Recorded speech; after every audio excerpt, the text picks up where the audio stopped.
Good morning. Good morning. We welcome you here to this sacred space, this sacred sanctuary here in Unity in Marin, and also wherever you are, because as we all know, sanctuary comes from the stillness within us.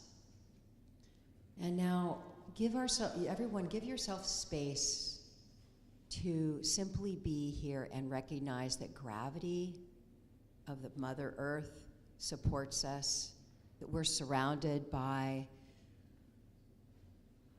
the light, the oxygen, the spaciousness of spirit, the oneness that connects us all. So give yourself a long, slow, deep breath. And just allow gravity to take any thing you've been maybe carrying in your heart or in your shoulders, to let it drop away, and know that in spirit, all is well. We're in that vibration of oneness here together. And just notice the spaciousness in your feet and around your head, around your heart. And that spaciousness is the opportunity of absolute divine potential to simply be. And now let's go into the spaciousness of that deep silence, where we are aware of our connection to the planet and to divine source, that we are one.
May you take the spaciousness of the silence you've encountered into this day and into this service. And those of you online, if you would like some support from a prayer chaplain, know that you can send a text message and that will be received. And may we all be aware of the light that we are and that we give out to the world, but that we also are nurtured by within our very most inner selves.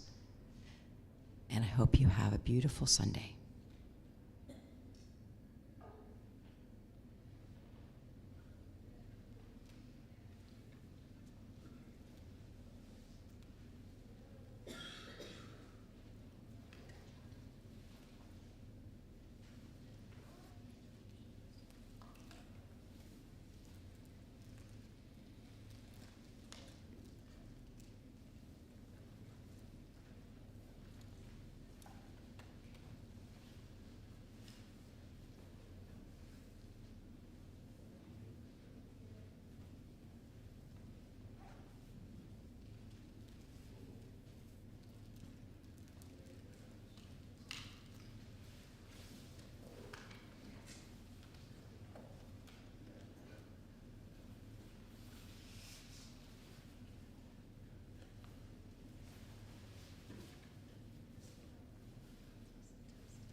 Good morning, everyone. Good chilly Sunday morning.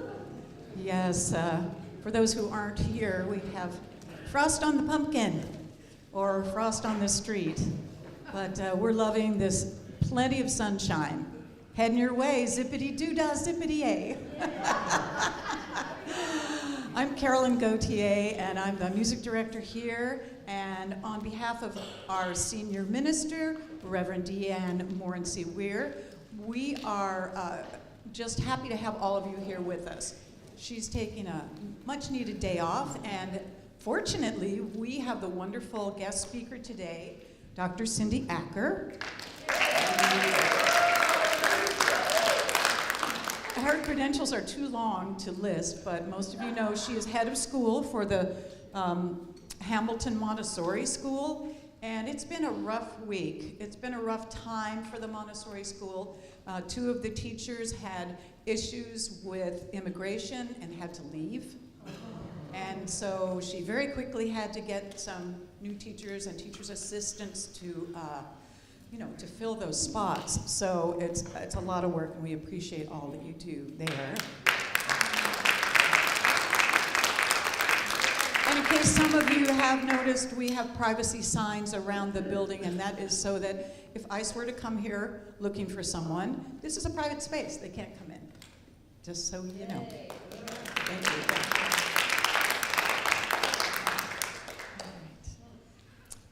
And Cindy's also the choir director, and we have the choir here today. Pretty exciting. And spoiler alert, we have another choir here today too. All right, they're looking around. The Social Justice Choir is going to be here today for a song. Yeah. So if you'll all just take a deep breath with me. We're going to start our service with song, and I'm going to invite Jeannie and Momo up, and just take in the words of the song, knowing that whether you're watching online, whether you're here in person, whether you're watching it sometime in the future, take this moment just to center yourself and bring your energy into this very room, into this very community, into this world that we love, and this community that feeds us and helps us grow.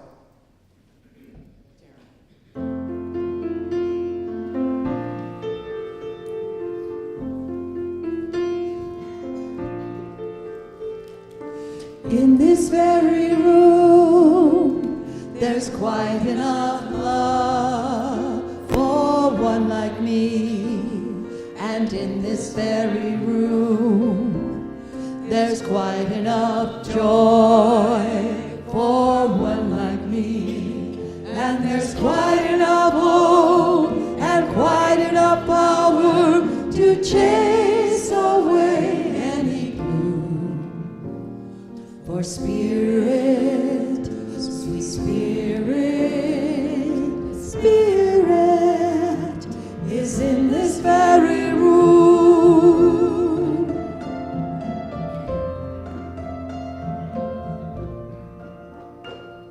And in this very room, there's quite enough love for all of us.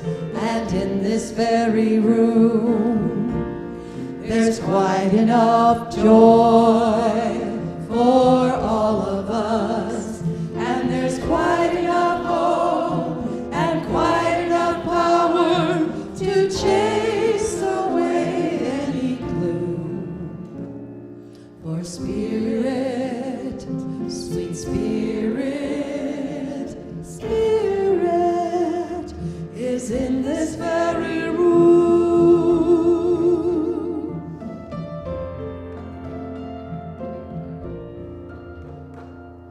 And in this very room, there's quite enough love for all the world.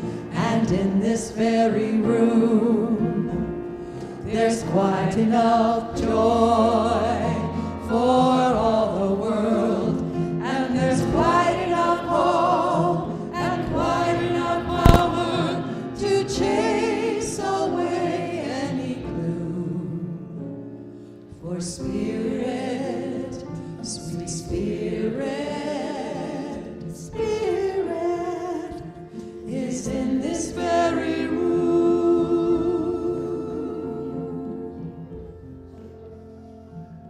And as we let our breath take us into a deeper place, I'd like to invite Barbara Cedarblade, one of our prayer chaplains, to come up and lead us in the prayer. And also Wendy Miley has the prayer box, and she's going to bring it and place it on the table over here. Whenever you make a prayer request, It is put in this box and held in prayer for 30 days here and then sent on to Unity Village for another 30 days. Barbara.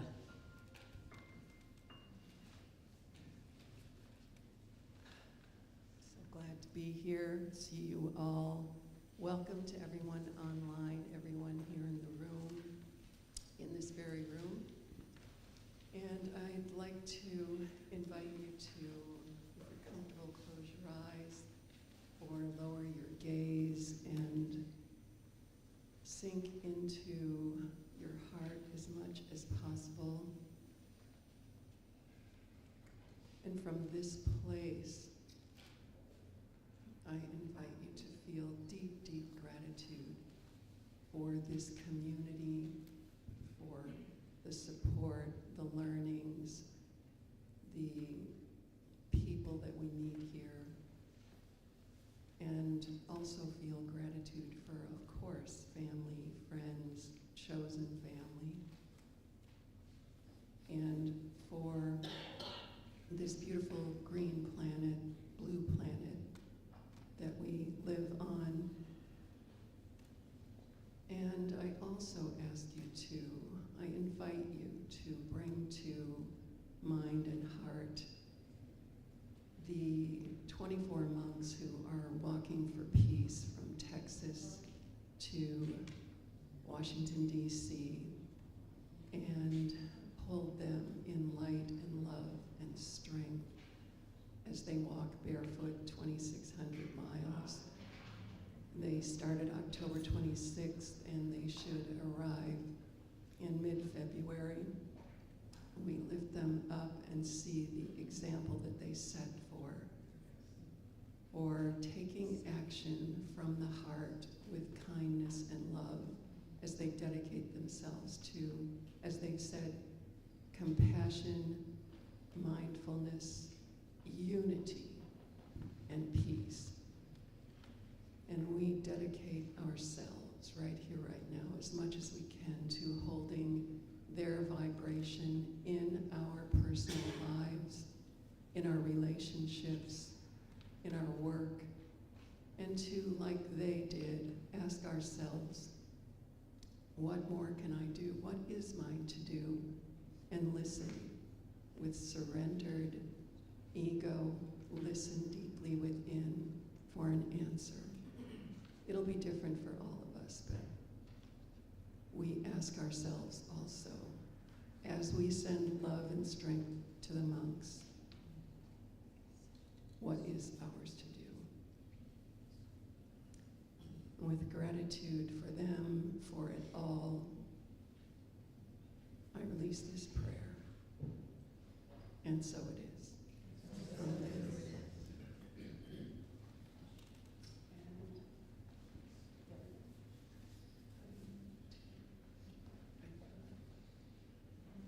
Are you first assistant today?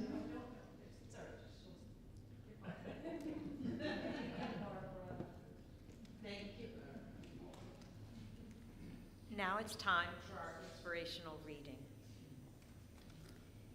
It was we the people, not we the white male citizens, nor yet we the male citizens, but we the whole people who formed the Union. And we formed it not to give the blessings of liberty, but to secure them.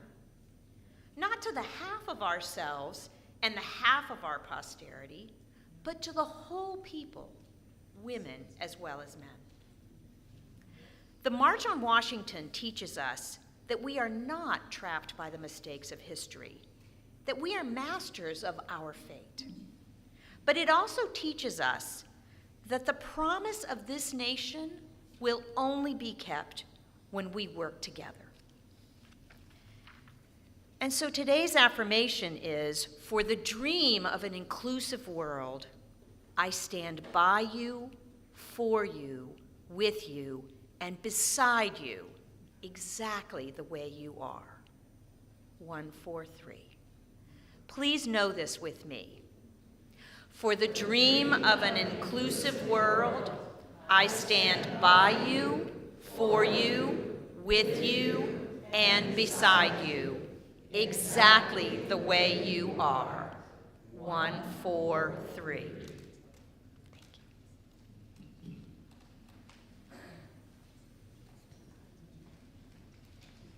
Thank you, Debbie.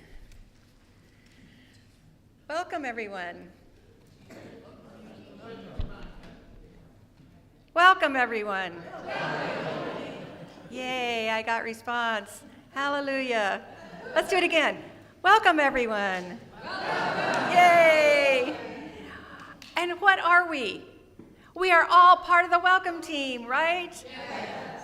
Okay. So be sure and welcome somebody after service. And, you know, it's okay to welcome somebody you know, but it's even more okay to welcome somebody you don't know. And we will be out in the courtyard after service, so you have plenty of opportunity. Okay, we are on social media, and there's YouTube, Facebook, TikTok, Instagram, Threads, and Blue Sky. You know, when this all started out, I think there was Facebook, and now look at it all. We have so many opportunities to connect. So please connect and with Unity and Marin on these social media sites. And we need 179 more YouTube subscribers.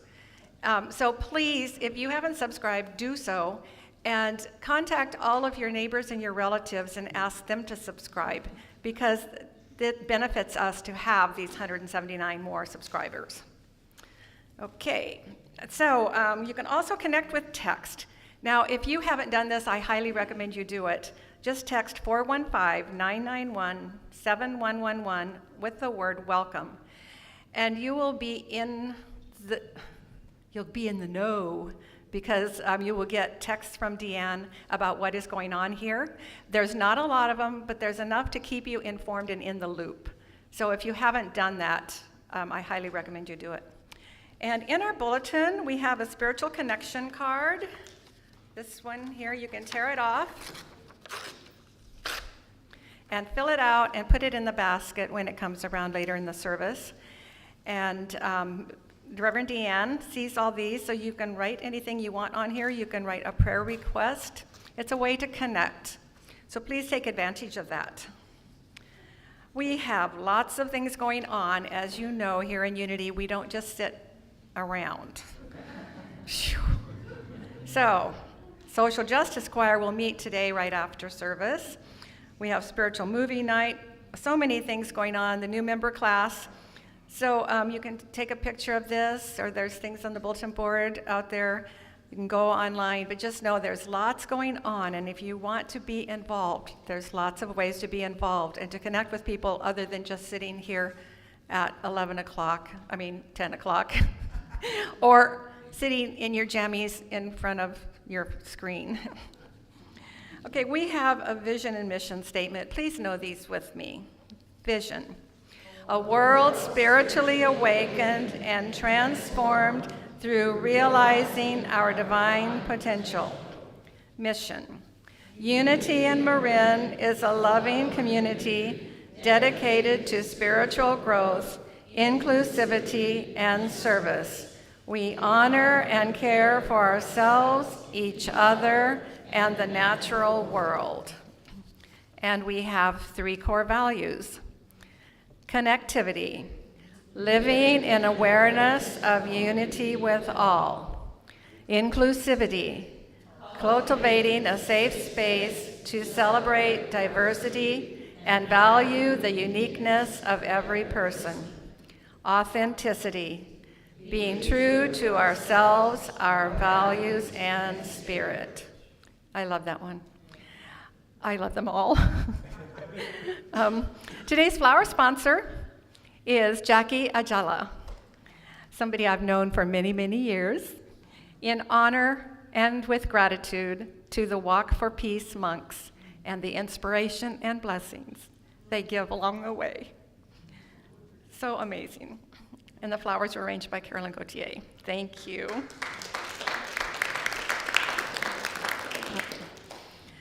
The hospitality and flower sponsorship, we're going to the Artistic Collector of the Week, I believe. And it's Debbie Lynch. Yay. She does scrapbooking, So she's going to have her scrapbooks out there. Like, what do you do with scrapbooking? I asked her, well, I'm going to find out, you know. And if you have an art that you would like to share, or a collection that you would like to share, see Charcel. She'll be out there at her table, and you can display your goodies. Now we have a Sacred Service Spotlight. Yeah. Talk about wearing hats, a lot of hats. Jeannie's going to prepare herself to sing after these announcements. But the truth is that it takes more than a village to run this church, this school, this beautiful establishment, and we couldn't do it without volunteers. And so we honor them. Every week we mention a few people, and today one of the spotlight people is Melissa Masters. Yay! Of course, she is the head of the Youth and Family Ministry, but she also volunteers quite a bit for, well, you saw her at Thanksgiving and a lot of extra things. And last week she had a workshop for vision boarding, and it was very, very powerful and useful and calm and inspirational. So we thank her for doing that and all that she does. And also, yesterday, the Social Justice Choir sang in Novato. The city of Novato has, every Saturday at 10:30, they have a group of people who bring their signs and pray for peace, really. I mean, at least that's what we were doing through song. So we thank, again, Dr. Cindy Acker for teaching it. And can I have anybody who has ever sung with the Social Justice Choir, please stand up. Yeah. And you too can be part of the Social Justice Choir. Yes. And it's not just for singers, okay? Anyone can come, you can clap, you can just show your support. So remember that the rehearsal is today after the service at noon. And now, Jeannie, will you please lead us in a song or sing a song for us that will take us into the talk? Thank you. I will be happy to. And so I will be happy to sing. And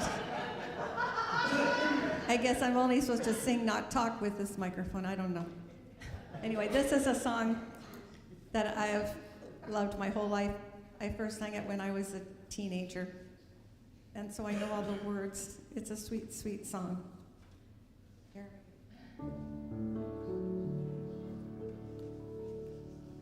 Sweet little Jesus boy, they made you be born in a manger. Sweet little holy child, didn't know who you were, didn't know you'd come to save us, Lord, to take our sins away, our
So I know sometimes I start talking and I forget to look at the clock.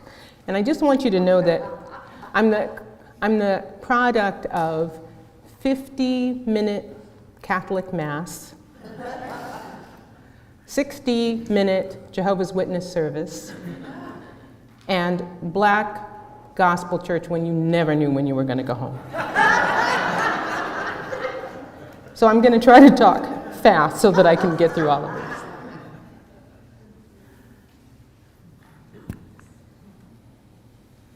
Shall I get us past? There we go. Okay. Most of us have a profound admiration for Martin Luther King Jr. But did you know that during the Civil Rights Movement, most people who identified as white viewed him unfavorably? In fact, he had similar approval ratings to our current president at that time. They viewed him as too radical, that he should have left well enough alone, or maybe what was already worse, bad enough alone. In the peak of May 1963, when Alabama moved the segregation signs from restrooms and drinking fountains and lunch counters, then he had a 41% approval rating. But after that situation was considered old news, by August 1966, 63% of people who identified as white viewed him unfavorably, and 44% of that viewed him as highly unfavorable. But there were other people, especially those who identified as white Americans, who began to learn about King's work and his purpose, who stood in alliance with him, with his dream, with his work, and they did that despite the 63% at that time who were against him. And so I think the story of Martin Luther King Jr. is incomplete without recognizing that he didn't work alone. He was out there. He was definitely out there. He was the face of civil rights. He endured a lot, but the story is incomplete without highlighting the lesson and courage of people who stood by his work of justice while the majority of the population at that time was against him. And I say this because, as I mentioned before, we're standing in dimly lit times in which we could simply be silent, or we could stand courageously for our very values and principles. There were many white clergy who opposed Martin Luther King Jr., labeling his civil disobedience as unwise and untimely and a disruption of law and order. Notable opposition from moderate white Alabama clergy he addressed in his letter from Birmingham jail, because they submitted that he needed to just maintain the status quo as it was at that time. And they even used the Bible to defend segregation as being divinely sanctioned, and that status quo relations as they were at that time were divinely ordained. There were some Jewish rabbis who opposed him, feeling that he was too confrontational and that he would hurt Jewish-Christian relations. There were some people who were authors who criticized his methods, questioned his leadership, challenged his legacy. There were some Jewish people and temples and congregations that avoided controversy about Martin Luther King choosing to be silent due to anti-Semitism and threat of violence. Some evangelists saw King's activism as a threat and worked with the FBI and the National Baptist Convention against him, who were against his work involving direct action. Many publicists were segregationists and modern conservatives who attacked his anti-war position and alleged that he was Marxist. Other critics tried to discredit him by framing him as a flawed figure who hid his radicalism behind sanitized legacy. There were educators who were part of a broader system of segregation and massive resistance to integration. And there were many in the military establishment who viewed him as a subversive threat due to his anti-Vietnam War position and civil rights activism, and even soldiers, especially black soldiers, who faced racism at home and in the military who felt a connection to his message, but were also part of the very institution that enforced the war and suppressed riots. There were many white-owned businesses in the South, especially those reliant on segregated labor, actively resisted integration, viewing King's movement as a threat to their economic structure and their social order. This was the kind of opposition that King Jr. faced, from business owners, clergy, evangelists, rabbis, ministers, unions, educational facilities groups, publicists, and the military, and anyone who stood with him. Anyone who stood with him. So I just showed you several people. But what if you were a single person amid groups that would have hated you because they would have considered you a traitor because you stood for the values that King did? What if you were a single person who stood against people whose goals were to disown, defame, silence, change, and eliminate the very values that Martin Luther King stood for and that you also believed? What if you were the person who stood up, who stood beside King, stood beside his view of a world of love, the dream of love that was equally displayed for anyone? What if each of those persons that I just showed you did not represent those negative people, but were people who were true allies, who believed in a world grounded in love, and who stood on the side of justice? What if these people were not the ones who hurt the movement at that time, but stood up for that movement? What if that was you? Well, each of those people did stand up. I showed you their pictures just 'cause. So what if you were Reverend James Reeb? He was a Unitarian Universalist minister, pastor, and activist during the Civil Rights Movement. He participated in the march from Selma to Montgomery, and if you have never done that, you should. I did it last year. I will do it again this year. But while participating in that march, he was murdered, dying of head injuries in the hospital 2 days after being severely beaten. 3 men were tried for his murder, and they were acquitted by an all-white jury. And then there was Edgar Chandler. He was a congregational minister, Navy chaplain, and active leader in the Civil Rights Movement. One of his acts in the Civil Rights Movement was to go to a segregated beach called Rainbow Beach in Chicago, and he hosted a multiracial wade-in, as you can see there. This very strange scene, orchestrated by him, hit the news, and they said small groups of black beachgoers decked out in bathing suits and sunglasses were bordered by officers standing shoulder to shoulder. Beyond them milled a throng of 3,000 white onlookers. Strange scene. And then in 1967, he moved with his family to the west side of Chicago to an all-black neighborhood as part of a movement to promote equal housing in the city. And later he hired Jesse Jackson to be a part of the Church Federation of Greater Chicago. And then there's this Rabbi Jacob Rothschild from Atlanta, who was known for his courageous leadership in the Civil Rights Movement. He was the spiritual head of the Temple Hebrew Benevolent Congregation after the bombing of that synagogue due to his very activism. He fostered Black Jewish unity in every circle that he could, and he attended with Martin Luther King the first integrated banquet. And then there's Cy Dressner.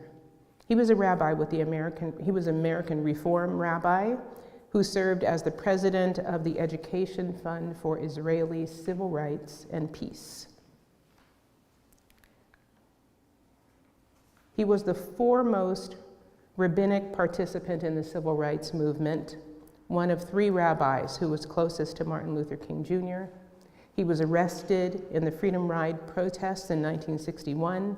He was a prisoner 4 times in prisons in Florida and Georgia from 1961 to 1964. He was an outstanding rabbinic leader in the struggle against the war in Vietnam and for the rights of the poor, women, immigrants, gays and lesbians, disabled people, and racial, religious, and ethnic minorities.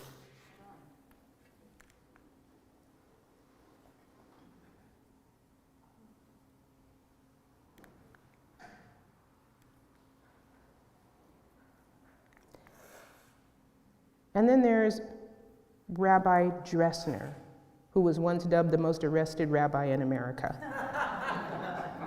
Barack Obama honored him at the White House on the evening before the 50th anniversary celebration of the March on Washington. And then Lillian Smith, she was a white Southern author and activist and was a significant voice in the civil rights movement through her writings. If you've ever heard of Strange Fruit, that was her writing. Killers of the Dream, that was her writing. She fiercely opposed racial segregation, calling it spiritual lynching, despite facing ostracism and threats because she was in the Jim Crow South. And in that area, she hosted interracial meetings. She got input from people, and she published the input in a magazine called The South Today. And she was criticized for not confronting segregation in the way that she needed to, according to people who were against the teachings of MLK. She inspired Martin Luther King and John Lewis at their worst moments to keep their work going. And then there was this guy, you saw him, Billy Graham. Billy Graham, and I'm not going to hold him up in the same way, Billy Graham was viewed as a racial moderate ahead of many evangelicals for integrating his crusades and allowing segregated events, but he was also known as someone who felt that he just couldn't speak out publicly for fear that he would have more pressure and people wouldn't like him. Although he did have a close relationship with Martin Luther King, befriended him, advocated for equality behind the scenes, and he quietly removed segregation ropes in the South and events that he wanted to be able to have segregated. He quietly attempted to bring them together, but he was criticized for not being someone who could confront segregation straight out and more forcefully.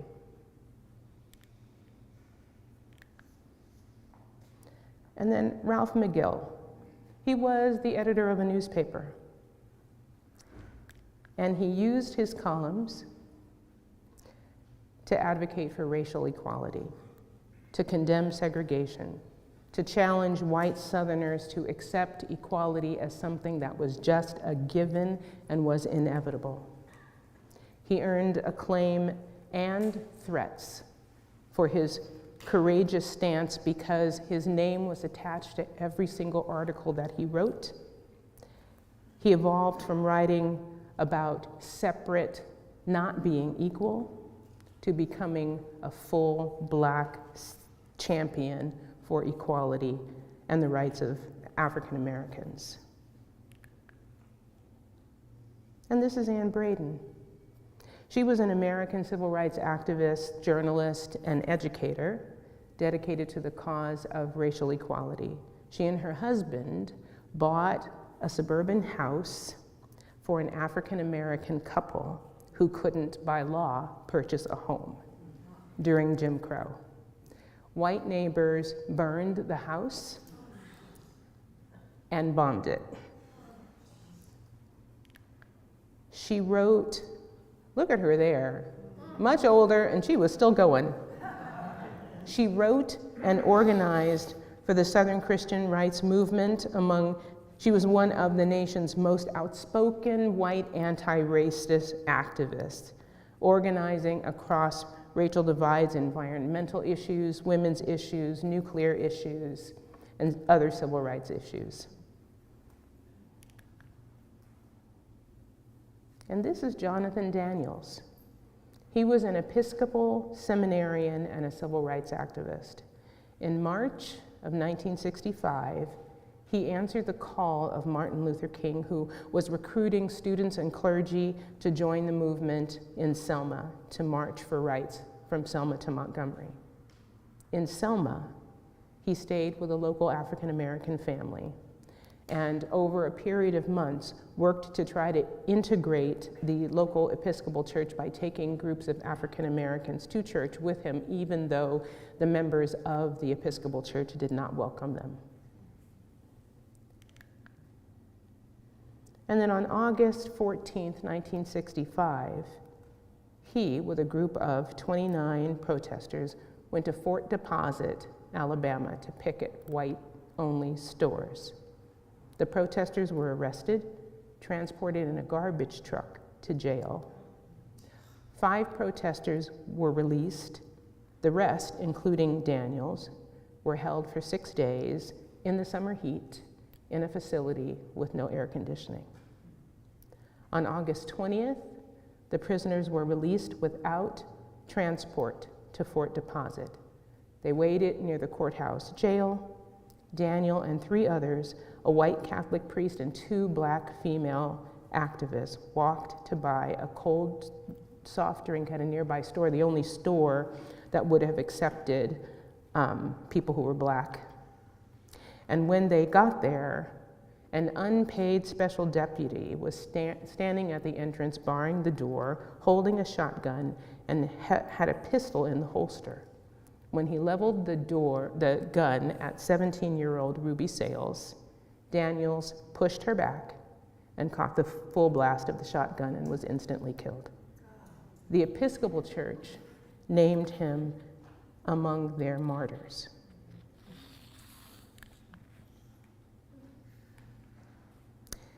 And this is Stanley Levinson, who served as King's most trusted advisor, fundraiser, and strategist during the Civil Rights Movement. He helped fund the Southern Christian Leadership Convention, and he helped draft some of King's speeches.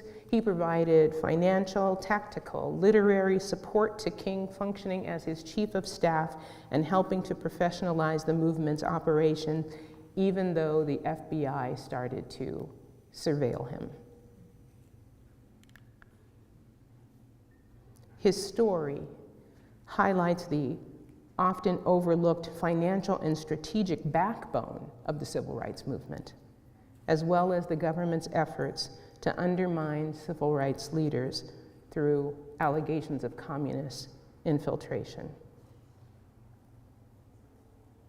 Something, isn't it? But there are others who stood courageously in a completely different way.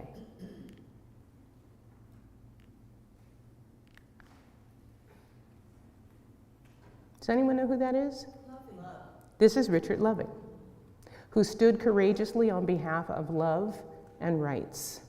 In 1967, Richard Loving and his wife Mildred successfully fought and defeated Virginia's ban on interracial marriage via the historic Supreme Court ruling, which has made marriage possible, interracial marriage possible for many people.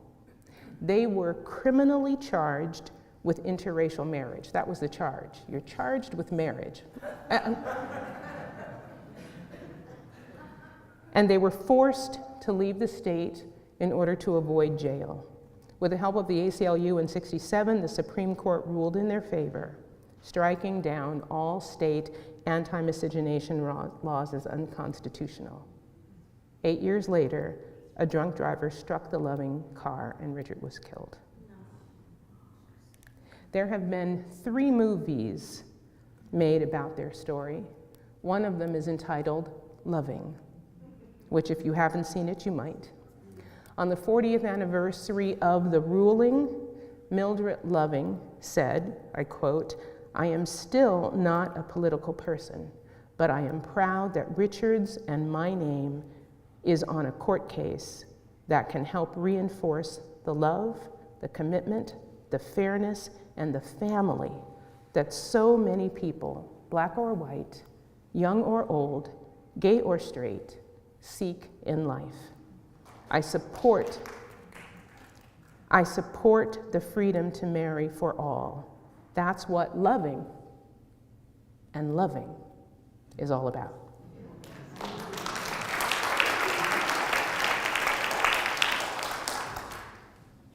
And finally, a man who's been known the world over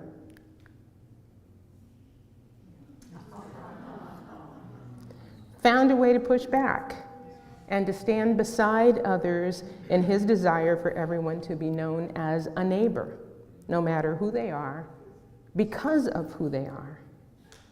Right at the time when the courts began to allow people to desegregate in public places, Mr. Rogers aired a show in which he pushed the envelope, including an African American man in his space sharing the same water. And this was the same time that they were trying to decide whether or not they would integrate pools.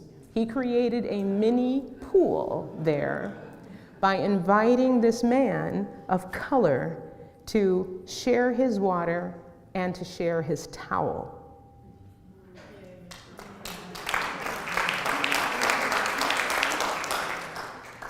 And he got some serious pushback.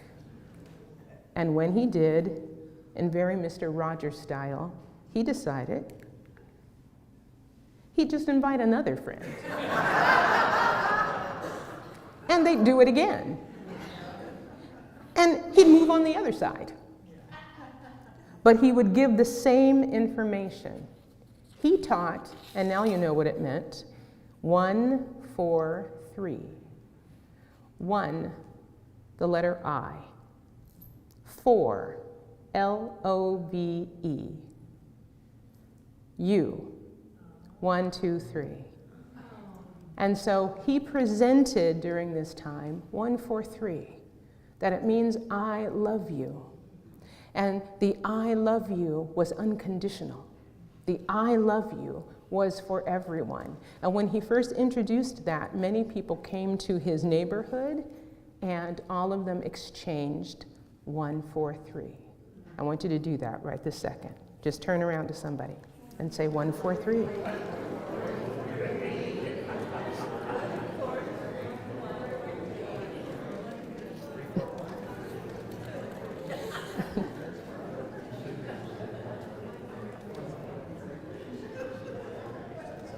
These were examples of just a few people who fought as allies of love and justice for all. They're representatives of people who are still fighting for the values they hold dear. You may have noticed something that is similar to all of them. They all identified as white. But they were just a few of the many people who were white and activists. Their actions, their stories indicate that while others looked at unjust laws and policies and they tried to argue its legality, their actions argued the morality. While Martin Luther King Jr. said, "The arc of the moral universe is long, but it bends toward justice," these courageous people lived a life that showed that the arc of justice bends with pressure. It bends with change. It bends with not giving up. It bends with standing up, standing for, standing beside, standing before what is right, even when all other people who look like you are against you too.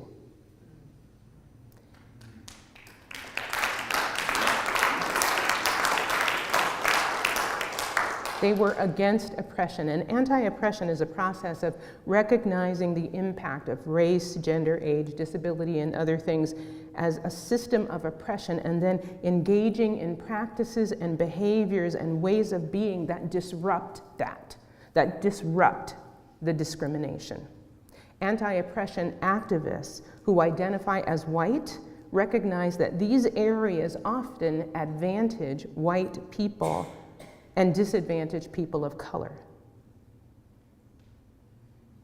And through inequitable systems of institutional power and violence, these things occur. And these white activists stood up when the majority stood down. So by naming some of these white activists, we show that for as long as there have been racial and other forms of oppression, there have been white people too who have stood in solidarity. It's time to change the narrative of black oppressed, white racists. It's also white activists and white change makers. And I think that Martin Luther King's dream recognized their part in this momentous work that he did. And these activist allies didn't have the law on their side because at that time, the law was not only against people of color, it was also against anyone who was white who assisted them. And King had to have known of the different type of courage that it took for white allies who might have been viewed by traitors of their race and religion. He had to have known that they were trying to hold inclusive love as stronger than fear and moving forward. Their example should empower us to avoid silence over oppression for the dream of an inclusive world at all cost. And by the way, it wasn't until after Martin Luther King's death in 1968, Pew Research did a study in 2011 which showed a massive shift in people who appreciated and were favorable to Martin Luther King, with 93% of white adults holding a favorable view.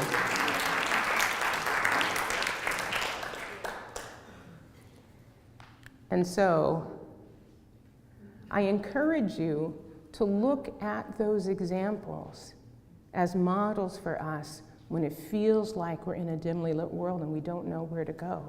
That there are people before you, before all of us, who were continually standing by, before, beside, because they wanted an inclusive world of love.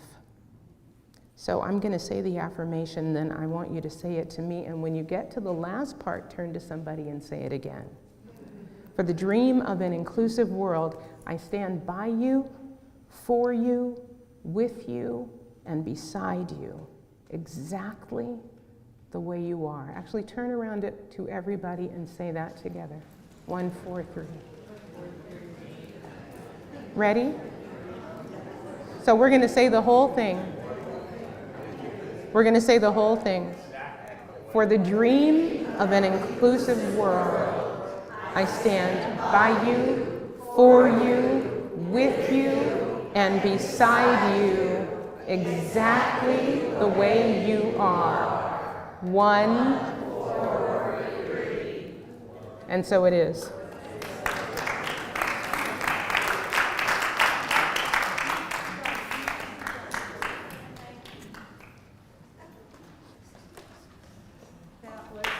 Amazing.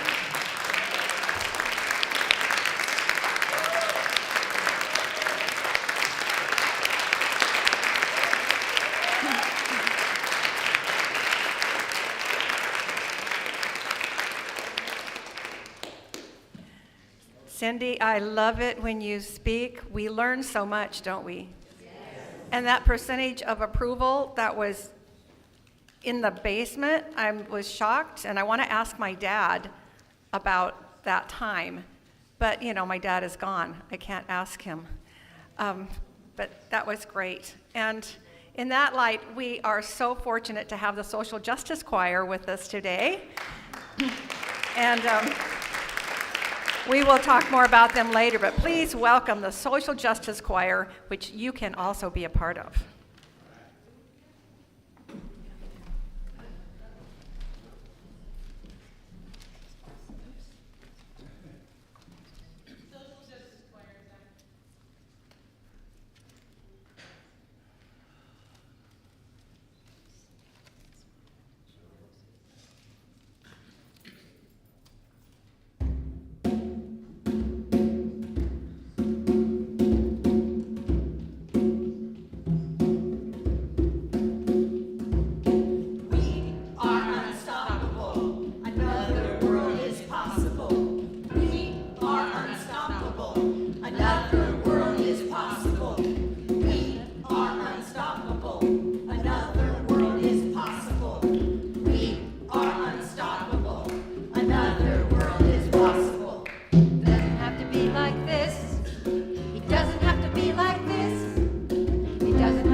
Doesn't have to be like this.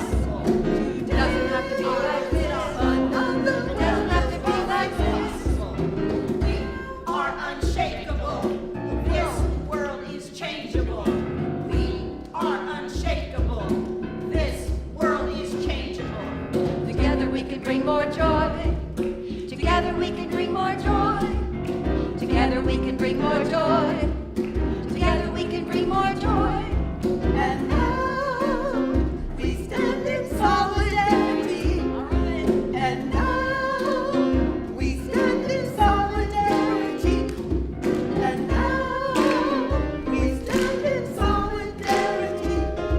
And now we stand in solidarity. We are unshakable. This world is changeable. We are unshakable. This world is changeable. Together we can change more laws. Together we can change more laws. Together we can change more laws. Together we can change more laws.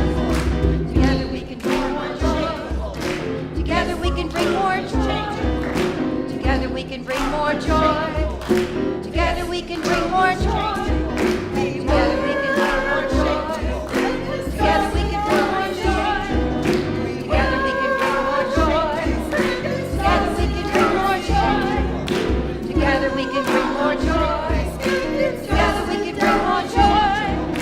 Together we can bring more joy. Together we can bring more joy.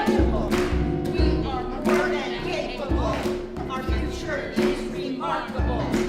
We are more than capable. Our future is remarkable. Together we can change more laws. Together we can change more laws. Together we can change more laws. Together we can change more laws. Together we can To bring a strong democracy. We work to build a strong democracy. We are more than capable. Our future is remarkable. We are more than capable. Our future is remarkable. Together we can change more laws. Together we can change more laws. Together we can change more laws. Together we can change more laws. Together we can change more laws. Together we can change more laws. Together we can change more laws. Together we can change more laws. Together we can change more laws. Together we can change more laws. Together we can change more laws. Together we can change more laws. Together we can change more laws. It doesn't have to be like this. It doesn't have to be like this. It doesn't have to be like this. It doesn't have to be like this. It doesn't have to be like this. It doesn't have to be like this. It doesn't have to be like this. It doesn't have to be like this. It doesn't have to be like this. It doesn't have to be like this. It doesn't have to be like this. We are unstoppable. Another world is possible. We are unstoppable. Another world is possible. We are unstoppable. Another world is possible. We are unstoppable. Another world is possible. We are unstoppable. Another world is possible.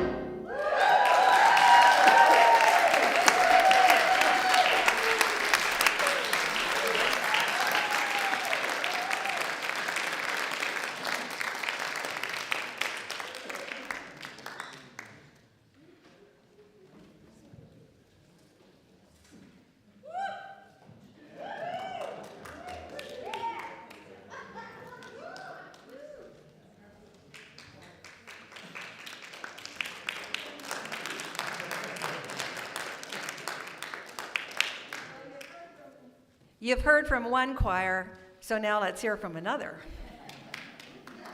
Another choir that you are welcome to join.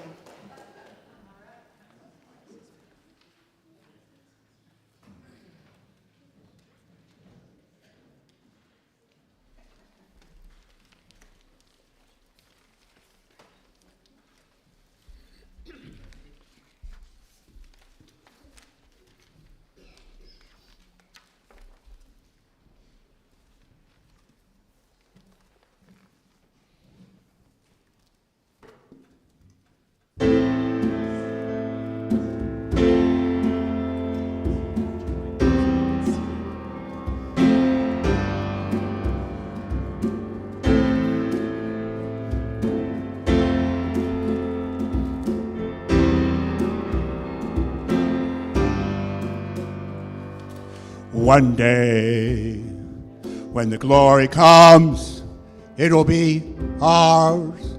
It will be ours. Oh, one day, when the war is won, we will be sure. We will be sure. Oh, glory, glory, glory. Oh, glory, glory. One day, when the glory comes, it'll be ours. It will be ours.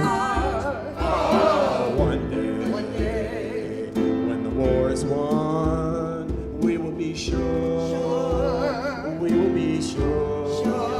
Oh, glory, glory, glory. Oh, glory, glory. Hands to the heavens, no man, no weapon formed against. Yes, glory is destined. Every day, women and men become legends. Sins that go against our skin become blessings. The movement is a rhythm to us. Freedom is like religion to us. Justice is juxtapositioning us. Justice for all just ain't specific enough. One son died, his spirit is revisiting us, trying to live in us. Resistance is us. That's why Rosa sat on the bus. That's why we walk in Ferguson with our hands up. When it go down, we woman and man up. They say stay down, and we stand up. Structured on the ground, the camera panned up. King pointed to the mountain, and we ran up. One day, when the glory comes, it'll be ours. It'll be ours. Oh, one day, when the war is won, be sure, we'll be sure. Oh, glory, glory, glory. Oh, glory, glory. Now the war is not over, victory isn't won, but we'll fight on to the finish, and then the job is done. Now the war is not over, victory isn't won, but we'll fight on to the finish, and then when it's all done. Glory, glory, oh glory, glory, glory, glory, glory, glory. Selma is now for every man, woman, and child. Even Jesus got his crown in front of a crowd. They marched with the torch, we gon' run with it now. Never look back, we done gone hundreds of miles. From dark roads, heroes, to become a hero. Face the League of Justice, his power was the people. Enemy is legal, a king became regal. Saw the face of Jim Crow underneath a bald eagle. The biggest weapon is to stay peaceful. We sing, our music is the cut to bleed through. Somewhere in the dream we had an epiphany. Now we right the wrongs in history. No one can win the war individually. It takes the wisdom of the elders and young people's energy. Welcome to the story we call victory. The coming of the Lord. My eyes have seen the glory.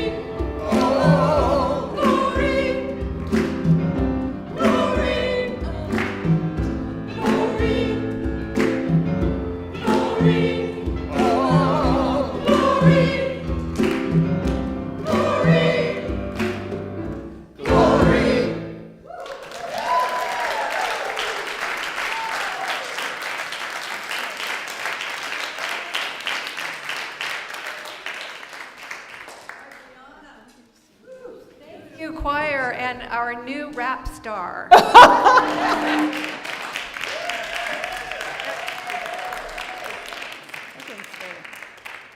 Can the choir stay up?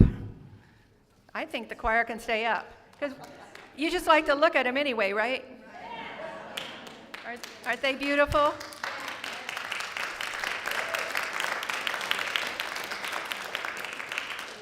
And you could be one of us. Because, you know, to me, the best thing ever is to sing.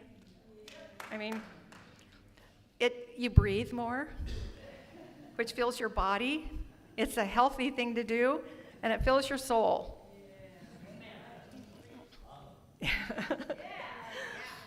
Okay, there's no discussion circle today, but you know, there's chairs out there, and if you want to sit and discuss, go right ahead as far as I'm concerned.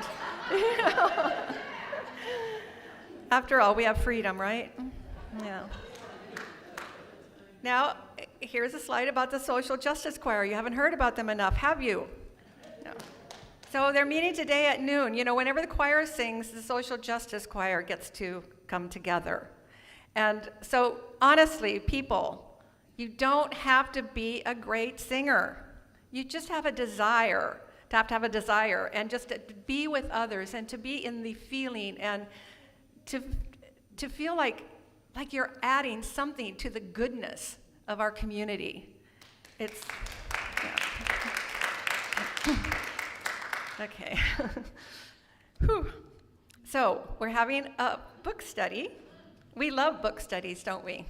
We have them every year, sometimes twice a year. And this is a book, Unapologetic Manifestation by Reverend Ken Daigle, who has spoken here and will speak again. And it's going to start February 22nd, but we need facilitators. So please, please, please, if you can facilitate a book study, please sign up in the courtyard.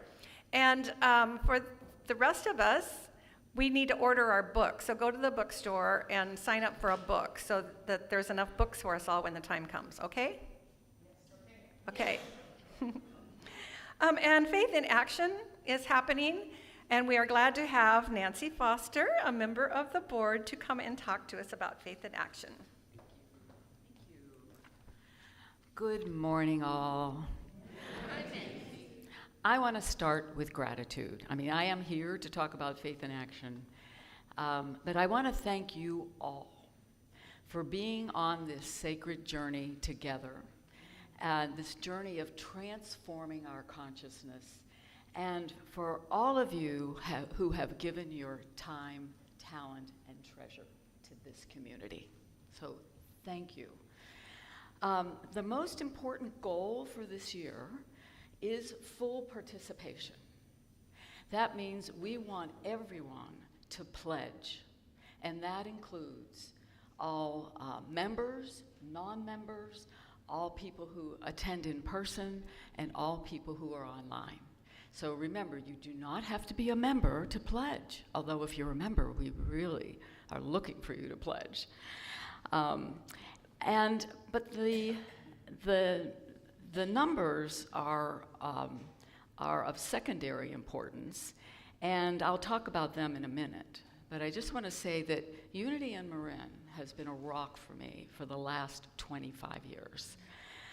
It feeds my soul, and it supports and sustains, and I support and sustain it by pledging every year.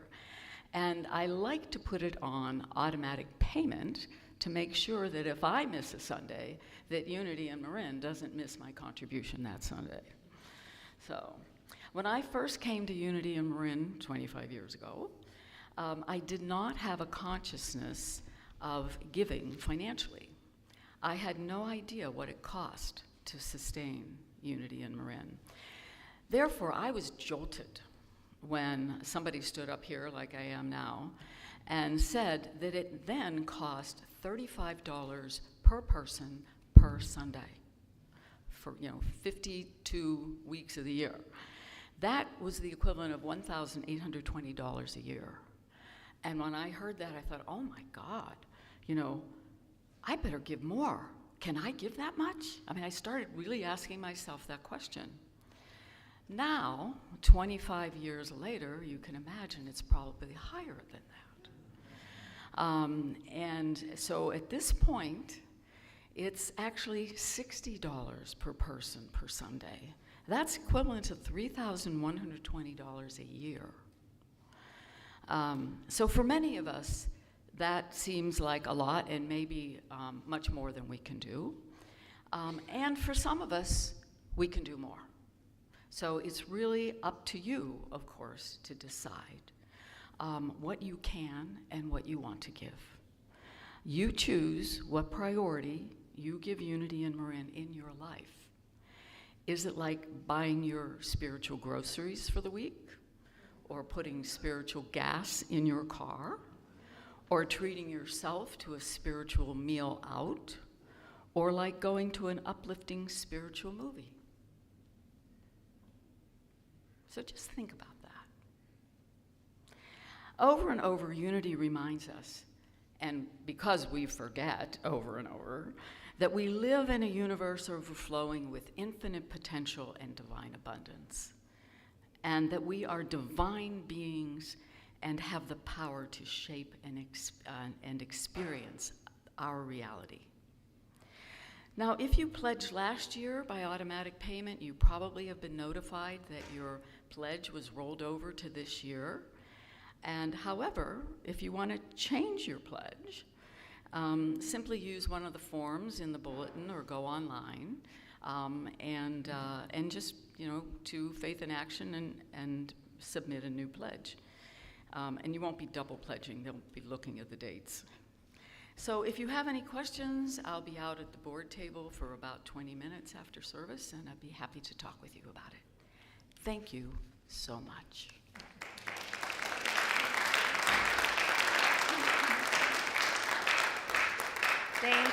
Thank you, Nancy. So be sure and see Nancy if you have any questions, and fill out the form, go online, make your pledge. I did it the very first Sunday I came because I knew I needed to come back, so I made a weekly pledge that'd make me have to come back every Sunday to put my money in the basket. And it worked, because that was 2008. Yeah. So, am I missing something? Am I missing it? Yeah, I know that's the offering, but I thought there was something else. Okay. Oh, there is something else, I see, but that comes later. This is my second time to be worship assistant, and I'm a little scattered today with so much going on. Okay, it's time for the offering. The baskets will be coming around shortly, and there's many ways to give. The Church Center app on your phone, there's a QR code for those live streaming, and there's a bulletin, a giving envelope in your bulletin, and you can always mail something to 600 Palm Drive, Novato. So this is when did I mention the connection card, the spiritual connection card that can go in the basket? Now let's say our offering affirmation together. I am the power of abundance, giving and receiving gratefully. And will the ushers please come forward? And the choir will give us another lovely song.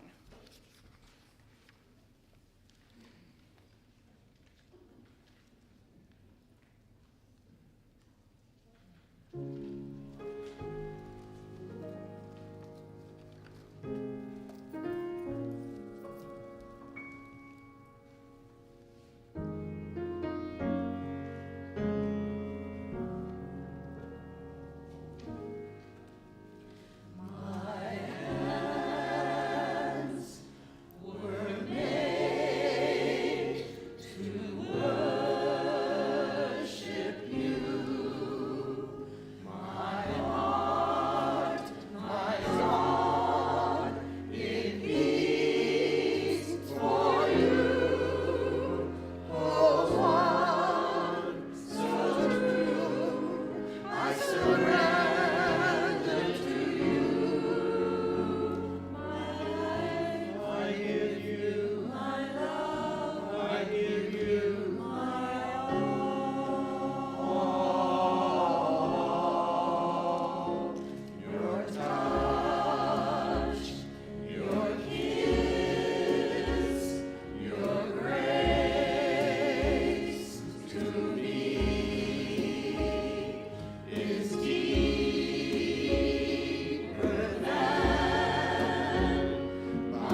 Okay. That was awesome, if I do say so myself.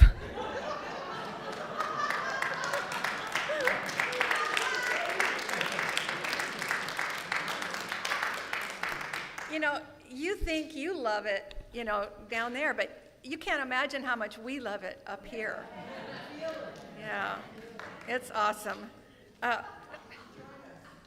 So a few more announcements. I knew there was more, see.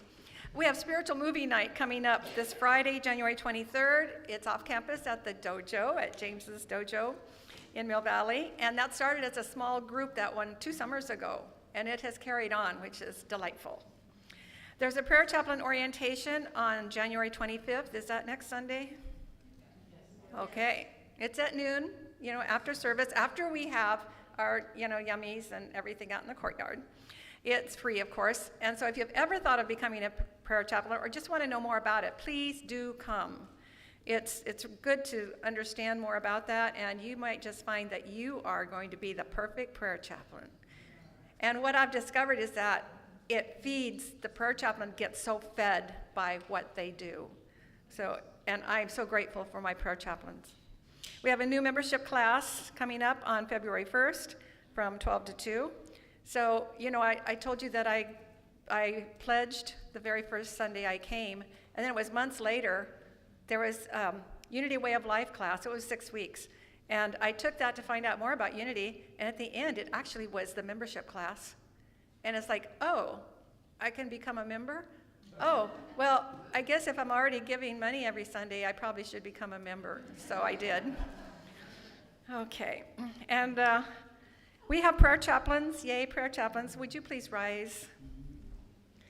And they are available to pray with you after service. They will be standing along the sides. And thank you, prayer chaplains. And now we have the children. Will you please come in, children? Young people, with Melissa, our wonderful leader. Yay.